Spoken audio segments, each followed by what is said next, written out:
Hi friends, අද video එකේ තියෙන්නේ මේනකොට ලංකාවේදී මිලිටරි ගන්න පුළුවන් ප්‍රයිස් එකෙන් අඩුම සහ ප්‍රයිස් එකෙන් වැඩිම ඩ්‍රෝන් මොනවද කියලා. ඒ කියන්නේ ඔයාලා දැනට ලංකාවේ මිලිටරි ගන්න පුළුවන් වෙන ප්‍රයිස් එකෙන් අඩුම ඩ්‍රෝන් මොනවද? ඒ වගේම ප්‍රයිස් එකෙන් වැඩිම ඩ්‍රෝන් මොනවද කියලා තමයි අද මේ වීඩියෝ එකේදී කතා කරන්නේ. ඉතින් ඔයාගේ අතේ තියෙන බජට් එකට කැමති ඩ්‍රෝන් එකක් කමෙන්ට් පෙට්ස් කරන්න පුළුවන් හැකියාවකුත් දැන් අපි ගාව තියෙනවා. ඉතින් මේ වීඩියෝ එකට යන්න කලින් Army 24 channel එක සාමත් subscribe කරලා නැත්නම් පල්ලා subscribe button එක පේන දිනවා. අනිවාර්යෙන් bell එක subscribe කරන්න කියලා චූටි මතක් කිරීමක් කරනවා. පළවෙනි ඩ්‍රෝන් එක තමයි GT3 Plus කියන මෙන්න මේ ඩ්‍රෝන් එක. ඉතින් කලින් කතා කරලා තියෙන GT3 ඩ්‍රෝන් එකට වඩා මේ ඩ්‍රෝන් එකේ ඇඩ්වාන්ටේජ් ගොඩක් වඩා බලා ගන්න පුළුවන්. ඉතින් ඒක නිසා වීඩියෝ එකත් එක්ක දිගටම එකතු වෙලා ඉන්න. ඉතින් මෙන්න මේකේ තියෙන පැකේජ් එක මෙන්න මේ විදිහට එළියට ගත්තට පස්සේ ඔයාලට මේකේ තියෙන ඩ්‍රෝන් එක බලා ගන්න පුළුවන් මෙන්න මේ විදිහට. ඉතින් අපි ඩ්‍රෝන් එක උඩට ගත්තට පස්සේ මේකේ ඇතුලේ ඔයාලට රිමෝට් එක වගේම රිමෝට් එකට හයි කරන පොඩි ප්ලාස්ටික් කෑල්ලකුත් බලා ගන්න පුළුවන් හැකියාව තියෙනවා. ඉතින් මේකේ තියෙන්නේ රිමෝට් එකට ෆෝන් එක රඳවන්න. ඉතින් ඒකත් අපි පැත්තකට තියුවට පස්සේ මේකේ තියෙන පේපර් බොක්ස් වගේ දේවලුත් ඔයාලට මෙන්න මේ විදිහට බලා ගන්න පුළුවන් හැකියාව තියෙනවා. ඉතින් සාමාන්‍ය අපි කලින් කතා කරලා තියෙන GT3 ඩ්‍රෝන් එක වගේම තමයි මේ ඩ්‍රෝන් එකත් බලා ගන්න පුළුවන් වෙන්නේ. හැබැයි මේකේ තියෙන ප්‍රොසෙසිං ස්පීඩ් එක ගොඩක් වැඩි. ඒ කියන්නේ ඩ්‍රෝන් එක ස්ටෙබිලයිසේෂන් පැත්තෙන් ගත්තත්, ඩ්‍රෝන් එකේ ට්‍රාන්ස්මිට් පැත්තෙන් ගත්තත්, ඒ වගේම ඩ්‍රෝන් එක වින්ඩ් රෙසිස්ටන්ට් පැත්තෙන් ගත්තත් ඩ්‍රෝන් එක ගොඩක් ඉස්සරහින් ඉන්නවා. ඉතින් ඒක නිසා අර කලින් ඩ්‍රෝන් එක වගේ කඩාගෙන යන ප්‍රශ්න අනම්මනම් මුකුත් මේ ඩ්‍රෝන් එක වලට බලා ගන්න හම්බ වෙන්නේ නැහැ. ඉතින් ගොඩක් හොඳ ෆීචර්ස් එක්ක ඔයාලට මෙන්න මේ GT3 ඩ්‍රෝන් එක රුපියල් 4500ක් වගේ මුදලකට අපින් පර්චේස් කරගන්න පුළුවන් හැකියාව තියෙනවා. දැනට ස්ටොක් දෙකයි තියෙන්නේ. ඉතින් ඒ ස්ටොක් දෙකෙන් ගත්තොත් තමයි ඉතින් ඔයාලට ඒ ස්ටොක් එකෙන් ගන්න බැරි වුණොත් ඊළඟ ස්ටොක් එකෙන් තමයි ආයි GT3 ස්ටොක් එකක් ඔයාලට ගන්න හම්බ වෙන්නේ. ලිස්ට් එකේ දෙවෙනි ඩ්‍රෝන් එක විදිහට G7 කියන ඩ්‍රෝන් එක ඔයාලට මෙන්න මේ විදිහට බලා ගන්න පුළුවන්. ඉතින් ඒ ඩ්‍රෝන් එකේ බොක්ස් එකත් ඔයාලට මේ විදිහට බලා ගන්න පුළුවන්. ඉතින් සාමාන්‍යයෙන් normally බොක්ස් එක තමයි ඔයාලට මේ ඩ්‍රෝන් එක හම්බ වෙන්නේ. ඉතින් මේ වගේ බෑග් එක ඔයාලට මේ ඩ්‍රෝන් එක හම්බෙලා තියෙනවා බලා ගන්න පුළුවන්. ඉතින් මේ බෑග් එක අන්බොක්ස් කරාට පස්සේ ඔයාලට ඩ්‍රෝන් එක සහ රිමෝට් එක මෙන්න මේ විදිහට බලා ගන්න පුළුවන්. ඉතින් අපි මේ ඩ්‍රෝන් එක අන්පැක් කරමු. ඉතින් අන්පැක් කරාට පස්සේ ඔයාලට මේ විදිහට බලා ගන්න පුළුවන් ඩ්‍රෝන් එක. සාමාන්‍යයෙන් ටිකක් ලොකු ඩ්‍රෝන් එකක්. GT3 ඩ්‍රෝන් එකට වඩා සාමාන්‍යයෙන් ටිකක් ලොකු ඩ්‍රෝන් එකක්. ඉතින් ඒක නිසා GT3 එකට වඩා මේ ඩ්‍රෝන් එකේ performance වැඩි. ඒ කියන්නේ wind resistant වැඩි. ඒ වගේම flight range එකත් ගොඩක් වැඩි. ඒ වගේම මේකට හම්බෙලා තියෙන රිමෝට් එකත් මේ විදිහට බලා ගන්න පුළුවන්. ගොඩක් ඔයාලට මේ රිමෝට් එකේ බලා ගන්න පුළුවන්. ඒක නිසා ගොඩක් ලොකු features ගොඩක් ඔයාලට මේ ඩ්‍රෝන් එකේ බලා ගන්න තියෙනවා. ඒ වගේම තමයි මේකට හම්බෙන extra kit එකත් බලා ගන්න පුළුවන්. වගේම මේකට හම්බෙලා තියෙන paper box ටිකත් ඔයාලට මෙන්න මේ විදිහට තියෙනවා බලා ගන්න පුළුවන් වෙනවා. ඉතින් ඩ්‍රෝන් එකට මේ බැටරි එක දාලා ඩ්‍රෝන් එකේ බටන් එක එකපාරක් ක්ලික් කරලා ආයි ක්ලික් කරන් ඊට පස්සේ මෙන්න මේ විදිහට ලයිට්ස් ටික ඔන් වෙනවා බලා ගන්න පුළුවන්. ඉතින් මේකේ නම් ඉස්සරහා බ්ලූ කලර් සහ පිටිපස්සේ රෙඩ් කලර් ලයිට්ස් දෙකක් බලා ගන්න පුළුවන්.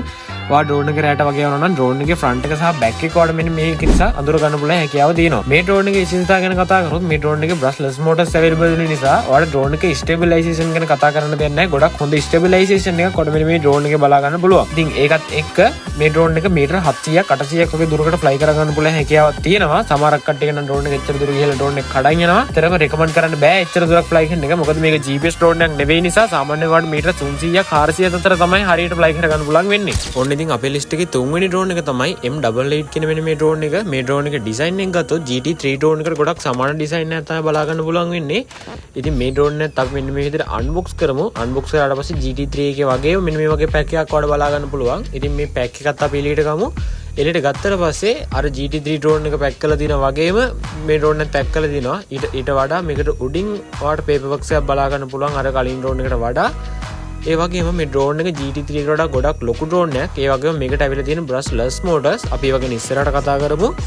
ඒ වගේම මේකට බැටරිස් දෙකක් ඔයාලට බලා ගන්න පුළුවන්. ඉතින් GT3 එකට බැටරි එකයි හම්බුනේ. මේකට බැටරි දෙකක් තියෙනවා. ඒක නිසා වගේ ෆ්ලයි ටයිම් එක ගොඩක් වැඩි. ඒ වගේම තමයි මේකට හම්බෙලා තියෙන ප්‍රොපෙලර් වලත් කැලි 3ක් තියෙනවා. ඉතින් ඒක නිසා මේ ඩ්‍රෝන් එකේ ස්ටෙබිලයිසේෂන් උත් අර ඩ්‍රෝන් එකට වඩා ගොඩක් වැඩි. ඉතින් කලින් ඩ්‍රෝන් දෙකටම වඩා වෙනස් රිමෝට් එකකින් වඩා මේ ඩ්‍රෝන් එක බලා ගන්න පුළුවන්. කලින් ඩ්‍රෝන් දෙකටම වඩා මේ ඩ්‍රෝන් එකේ ස්ටේබල් එක ගොඩක් වැඩි. ඉතින් බැටරි එක මෙන්න මේ විදිහට අපි දාලා මේකේ තියෙන බටන් එක එකපාරක් ප්‍රෙස් කරගෙන හිටියට පස්සේ මේකේ ලයිට් ඉන්ඩිකේට් වෙනවට මෙන්න විදිහට බලා ගන්න පුළුවන්. ඉතින් මේකෙත් පිටිපස්සේ රෙඩ් කලර් එක සහ ඉස්සරහම බ්ලූ කලර් ලයිට් තමයි බලා ගන්න පුළුවන් වෙන්නේ. ඉතින් කලින් ඩ්‍රෝන් දෙකටම වඩා මේ ඩ්‍රෝන් එකේ ස්ටේබිලයිසේෂන් ගත්තොත් ඇත්තටම ගොඩක් හොඳ ස්ටේබිලයිසේෂන් එක බලා ගන්න පුළුවන්. වගේම වින්ඩ් රෙසිස්ටන්ට් එකත් කලින් ඩ්‍රෝන් දෙකටම වඩා ගොඩක් වැඩි. ඉතින් ඒක නිසා ගොඩක් හුලං තින් දන ගුණත් ඔයාලට මේ ඩ්‍රෝන් එක ෆ්ලයි කර ගන්න පුළුවන්. ඒ වගේම තමයි GT3 එකේ නැති ෆීචර් එකක් තමයි මෙන්න මේ ප්‍රොපෙලර් උඩින් ඔයාලට බලා ගන්න පුළුවන් පොඩි ගාඩ් එකක් දාලා තිනවා. ඉතින් ඒ ගාඩ් එක කලින් අපිට තිබ්බ GT3 එකේ බලා ගන්න හම්බුනේ නැහැ. ඉතින් මේ ඩ්‍රෝන් එක ඔයාලට ඒ ගාඩ් එක බලා ගන්න පුළුවන්. ඉතින් ගාඩ් එක තියෙන නිසා ඩ්‍රෝන් එකේ සේෆ්ටි එක පැත්තෙන් ගත්තත් සේෆ්ටි එක ගොඩක් හොඳයි. ඊළඟට කියලා තියෙන ඩ්‍රෝන් එකක්ද නෑ මේක ඇවිල්ලා K500 Max කියන ෆ්ලයිට් එක. ඉතින් මේ ෆ්ලයිට් එක වලටත් අපි පර්චේස් කරගන්න පුළුවන් හැකියාව තියෙනවා. ඉතින් අමුතු රොකට් එකක් විතර තමයි ඔයාලට මේක බලා ගන්න පුළුවන් වෙන්නේ. මේකත් අර GT3 එක වගේම පැකේජ් එකක් වලට බලා ගන්න පුළුවන්. ඉතින් මේක නම් ඇවිල්ලා තියෙන ඩ්‍රෝන් එක සහ රිමෝට් එක ඒ වගේම මේකට ඇවිල්ලා තියෙන පේපර් බොක්ස් එකත් ඔයාලට මෙන්න මේ විදිහට බලා ගන්න පුළුවන් හැකියාව තියෙනවා. ඉතින් ගොඩක් පොඩි ඩ්‍රෝන් එකක්. ඒ වගේම තමයි මේකට තියෙන ඇක්සසරිස් උත් ඔයාලට බලා ගන්න පුළුවන්. ඉතින් මම මේකට ඩ්‍රෝන් එක කියලාම කියන්නම් සාමාන්‍යයෙන් චුට්ටක් පොඩි මේක. ඒ වගේම තමයි මේකට ප්‍රොපෙලර්ස් 4ක් ඇවිල්ලා තියෙනවා. මේකේ ඩිසයින් එක විතරයි රොකට් එක වගේ වට බලා ගන්න පුළුවන් වෙන්නේ. ඉතින් මේකේ බිල්ඩ් ගෑන් ක්වොලිටි ගැන කතා කරොත් සාමාන්‍යයෙන් රෙජිෆෝම් වගේ මැටීරියල් එකකින් තමයි මේ ඩ්‍රෝන් එක වගේ හදලා තියෙන්නේ. ඒ වගේම මේකට ඇවිල්ලා තියෙන්නේ ගොඩක් පොඩි බැටරි එකක්. ඉතින් මේ බැටරි එකත් ඔයාලට මෙන්න මේ විදිහට දාන්න පුළුවන් මේකට. ඉතින් බැටරි එක මෙන්න මේ විදිහට දාලා උඩ තියෙන පවර් බටන් එක එපුවට පස්සේ මෙන්න මේ වගේ ලයිට් එකක් බ්ලින්ක් වෙනවාට බලා ගන්න පුළුවන්. ඉතින් මේ ලයිට් එක බ්ලින්ක් වුණාට පස්සේ මේකේ තියෙන රිමෝට් එක උඩ මෙහාට විදිහට බලා ගන්න පුළුවන්. සාමාන්‍යයෙන් අර ඉස්සර තිබ්බ සෙල්ලම් කාර් එක වගේ රිමෝට් එකක් තමයි බලා ගන්න පුළුවන් වෙන්නේ. ඉතින් ඩ්‍රෝන් එක සහ රිමෝට් එක ඔයාලට මේ විදිහට බලා ගන්න පුළුවන්. ඉතින් සාමාන්‍යයෙන් normal remote එකක් තමයි මේක.